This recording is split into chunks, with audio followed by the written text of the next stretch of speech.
Gujarat to Delhi ప్రాభవాన్ని, రాజకీయ వైభవాన్ని పుష్కర కాలంగా తిరుగులేని రీతిలో వెలిగిస్తున్న, చెలాయిస్తున్న మోడీ రాజకీయానికి తొలి భారీ సవాల్ పర్యావరణ పరంగా, రాజకీయ పరంగా, ఆర్థిక అంశాల పరంగా అన్నిటికీ మించి జనం మనోభావాల పరంగా ఎదురవుతోందా? ఈ భీకరమైన సవాల్ ఉత్తరాదిని, దేశ పశ్చిమ ప్రాంతాన్ని అంటే రాజస్థాన్, గుజరాత్ నుంచి ఢిల్లీ వరకు ఈ వరసనంతా కదిపి కుదిపేసే పరిస్థితి ఉందా? ఎందుకని ఇప్పుడు దేశంలో అలజడి కనబడుతోంది? రాజధాని కేంద్రంగా మొదలైన ఈ చర్చ ఉత్తరాది అంతా ఎందుకు వ్యాపిస్తోంది? ఏంటా సవాల్? మోడీ ఎదుర్కొంటున్న తొలి భీకరమైన ఛాలెంజ్ ఏమో ఇది అని ఎందుకు అనిపిస్తోంది? Even though it is in initial stage. డీటెయిల్డ్గా చూద్దామా? చూస్తే గనక వచ్చే లోక్సభ ఎన్నికల నాటికి 2029 నాటికి ఇదొక మేజర్ ఛాలెంజ్ అవుతుందా అని ఖచ్చితంగా మనకు అనిపిస్తుంది. రాజకీయంగానే కాదు, ప్రకృతి పరంగా కూడా మనల్ని ఆలోచనలో పడేసే సిచ్యువేషన్ ఇది.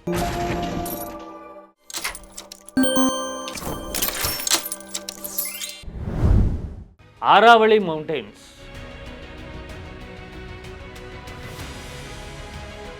చిన్నప్పుడు సోషల్లో చదువుకుని ఉంటాం. పశ్చిమ ప్రాంతం నుంచి ఉత్తర దిక్కు వరకు ఇలా వ్యాపించున్నాయి 750 కిలోమీటర్ల మేర.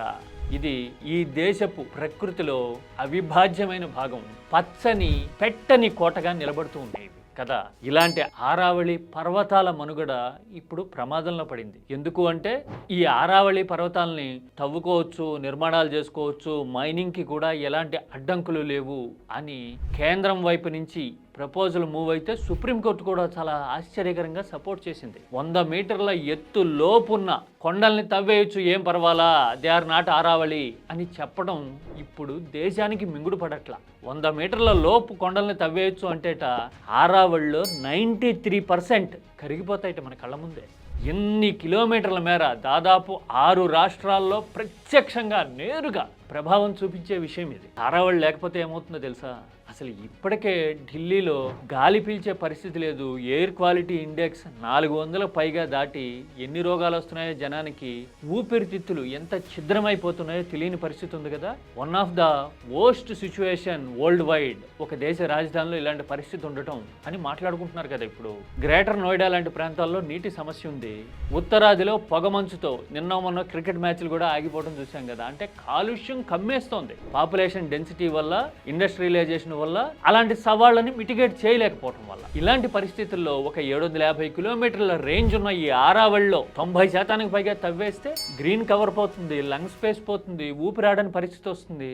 అలాగే పర్యావరణ పరంగా పెను సవాళ్ళు వస్తాయి. ఎందుకు అంటే ఇక్కడ థార్ ఎడారికి ఢిల్లీకి మధ్యలో కనెక్షన్ అడ్డు కూడా ఇదే, ఈ ఆరావళి రేంజే ఇప్పటి వరకు. అదే తొలగిపోతే గనక ఈ డిజర్టేషన్ అంటే ఎడారీకరణ అనేది ఢిల్లీని పలకరిస్తుంది, షేక్ హ్యాండ్ ఇస్తుంది ఢిల్లీకి హాయ్ అని. పైగా రాజస్థాన్, గుజరాత్తో మొదలుపెట్టి పైనున్న హర్యానా వరకు జల వనరుల్ని ప్రిజర్వ్ చేస్తున్నది, వాటర్ లెవెల్స్ కాపాడుతున్నది ఈ ఆరావళి పరోక్షంగా, ప్రత్యక్షంగా. గ్రేటర్ నోయిడాలో వాటర్ సప్లై అనేది ఆరావళి రేంజెస్ వల్లే జరుగుతోంది, దాదాపు 80% అని చెప్తూ ఉన్నారు. అదే కొండలే లేకపోతే ఆ నీళ్ళు ఎక్కడి నుంచి వస్తాయి? పర్యావరణ బ్యాలెన్స్, గ్రీన్ కవర్ పోతే, ఎడారీకరణ జరిగితే, పొల్యూషన్ రేంజ్ పెరిగితే ఇంకా పరిస్థితులు ఎలా ఉంటాయి? అన్నిటికీ మించి అక్కడ అరుదైన జీవ జాతులు, వందల కొద్ది స్పీషీస్ అంతరించిపోయే పరిస్థితి వస్తుంది. అసలు ఇలాంటి సిచ్యువేషన్ ఎందుకు తెస్తున్నారు అంటే కార్పొరేట్లు తవ్వుకోవడానికి అని బీజేపీ వాదన బలంగా వినిపించే జర్నలిస్ట్ అనే పేరున్న అర్నాబ్ గోస్వామి లాంటి వాళ్ళు కూడా గొంతు చించుకొని, నరాలు పెకలించుకొని అరిచే పరిస్థితి ఇప్పుడు. With the greatest respect, the presently elected government of India was not there 2 billion years back when the Aravalis were formed.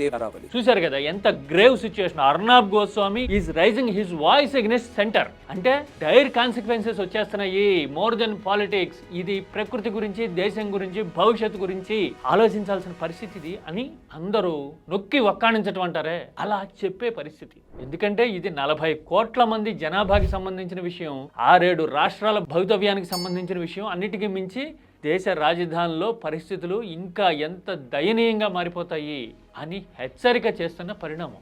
ఇంతకీ ఇలా మైనింగ్లు తవ్వుకోవడానికి నిర్మాణాలకి ఎందుకు పర్మిషన్ ఇస్తున్నారు? దీని వెనక ఎవరున్నారు? ఏ వ్యాపార సంస్థ ప్రయోజనం పొందుతుంది దీనివల్ల అంటే? Answer is wide open and very clear. అందరికీ తెలుసు ఆ పేరేంటనేది. 3 అక్షరాల పేరు టక్ అని చెప్తారు ఇప్పుడు మీరే. ఎస్, ఇలాంటి సిచ్యువేషన్ వచ్చేసరికి అబ్సల్యూట్ పవర్ క్వశ్చన్ చేసే మీడియా కానీ బలమైన గొంతుకులు కానీ లేకపోవడం వల్ల ఇలాంటి పరిస్థితి వస్తుందా అని అర్నాబ్ గోస్వామి లాంటి వాడే ఆలోచనలో పడుతున్నాడు ఇప్పుడు. Rules have been changed in our country which will allow big billionaire companies, very big businessmen, to destroy a mountain range. మీరు నేను కాదు, అందుకోసమే ఇప్పుడు ఆరావళి హాహాకారాలు ఉత్తరాది మొత్తానికి వినిపిస్తూ ఉన్నాయి. ఈ దేశం ముందు పెను సవాలు పొంచి ఉంది. పర్యావరణం కని విని ఎరుగని రీతిలో ఛిద్రమైపోతుంది ఆరావళిని టచ్ చేస్తే అని మాట్లాడుతూ ఉన్నారు. మరి ఇలాంటి హాహాకారాలు ఆందోళనలు కేంద్రాన్ని ఆలోచనలో పడేయగలవా? సుప్రీంకోర్టుని మనసు పెట్టి మానవతా దృక్పథంతో నిర్ణయాన్ని పునఃసమీక్షించేలాగా చేయగలవా? చూడాలి. నియర్ ఫ్యూచర్లో మనకి తెలిసిపోతుంది. ఒకవేళ అలా రీకన్సిలియేషన్ లేకపోతే గనక జనం జీవితాలు తీవ్ర అవస్థల పాలవటమే కాదు, ఇది వచ్చే ఎన్నికల నాటికి భీకర రాజకీయ ఎజెండా కూడా కావడం దాదాపు ఖాయం. ఎందుకంటే జనం జీవితాలు ప్రకృతి కోసం మాత్రమే కాదు, ఇలా ఛిద్రం చేసి ఎవరి ప్రయోజనాల కోసం మీరు పాటుపడ్డారు అనేది ఉంటుంది కదా, ఆర్థిక కోణం. అది అసలు సవాలైపోయి బీజేపీకి చుట్టుకునే అవకాశాలు ప్రమాదం ఖచ్చితంగా ఇప్పుడు పొంచి ఉన్నాయి. అందుకోసమే ఆరావళి ఈ దేశ రాజకీయాన్ని మలుపు తిప్పబోతున్న కొత్త సుడిగుండం అవుతుందా అని అనిపిస్తూ ఉంది. మీరేమంటారు? మీరు చూసారా ఈ ఆరావళి గురించి ఏం జరుగుతుందో? మీ థాట్ని ఖచ్చితంగా షేర్ చేయండి. ఇది రాజకీయానికి అతీతమైన విషయం.